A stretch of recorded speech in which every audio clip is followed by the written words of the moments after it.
बात करने पे आते हैं, आईपीओस में होता क्या है?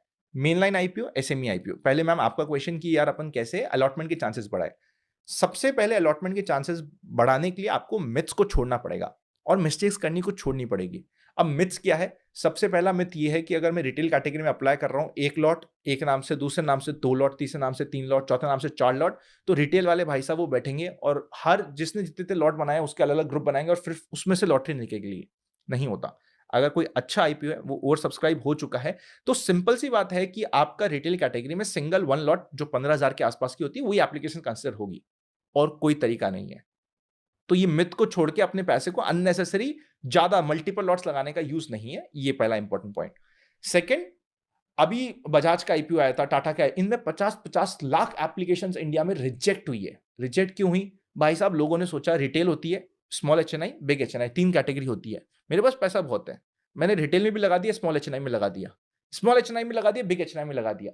अगर एक नाम, वो तो पैन कार्ड से है ना आजकल के, एक एक पेन पैन से कार्ड से आप एक ही एप्लीकेशन लगा डबल सकते हैं। एप्लीकेशन रिजेक्ट होंगी दोनों। रिजेक्ट होगी, पता है आपको, मुझे हाँ। पता है, फिर भी इंडिया में 50 लाख एप्लीकेशन इस नाम पे रिजेक्ट हुई है कि उन्होंने डबल एप्लीकेशन लगा रखी नहीं, है। नहीं, लोग थोड़े से ऐसे भी स्मार्ट प्ले करते हैं कि मेरा एक एक्स में अकाउंट है, एक वाई में हाँ, अकाउंट है, ज़ीरोधा में, एंजल में तो दोनों जगह लगा दिया। दोनों जगह उनको लगा लगता है अलग-अलग डीमैट हो गया, हाँ, नहीं होता। नहीं। ये बहुत बड़ी बट मिस्टेक है इट जो इज़ करते फ्रॉम हैं। The pan card. पैन आप कार्ड एक से होता है। इंडिविजुअल हैं, वो एक ही लगेगी आपकी। इसका हाँ। सिर्फ एक एक्सेप्शन होता है, जब आपका माइनर होता है, तो माइनर के नाम से आप एज़ अ मेजर उसका गार्जियन बनते हुए लगा सकते हो। तो ये इंपॉर्टेंट पॉइंट हो गया। थर्ड, लोग अपने डीमैट अकाउंट से आईपीओ की एप्लीकेशन लगाते हैं। अब डीमैट से आप एप्लीकेशन लगाने में क्या होता है, आपने कभी अपना डीमैट नंबर गलत डाल दिया, कभी कुछ गलत डाल दिया, कभी यूपीआई बैंक डिटेल गलत डाल दी। ये गड़बड़ मत करो। आपको अपनी बैंक में जाना है, बैंक की वेबसाइट पे आसबा एप्लीकेशन लगती है। मैं पर्सनली हमेशा अपनी आसबा लगाता हूँ, वहां पे मिस्टेक्स की प्रोबेबिलिटी सबसे कम है। ओके। तो सीधा आसबा एप्लीकेशन लगाना स्टार्ट करिए।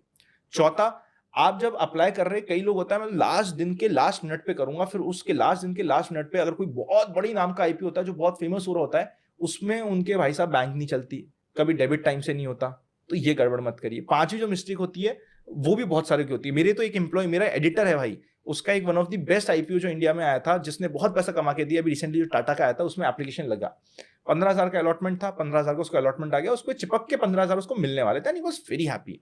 बट भाई साहब ने क्या किया, आई डोंट नो व्हाई, कैसे क्या गलती करी, बैंक में उसका वो अमाउंट ब्लॉक नहीं हुआ, उसने वो पैसा यूज कर लिया। ओह! तो और जब बेनिफिट डेबिट हुआ, उसको शेयर्स मिल गए, फिर उसको रिवर्स क्रेडिट करने पड़े। Reverse credit. भाई साहब, उसको उल्टे पैसे लग गए। हाँ। तो ये गलती मत करिए। एक और फाइनल मिस्टेक में, 5 तो ही होगी, छठी एक छोटी सी मिस्टेक, थर्ड पार्टी नाम से पेमेंट करना बंद करिए। जैसे आप हो गए दीपक सर, आपने सोचा कि मैं मेरी वाइफ का भी, मैं ही मेरी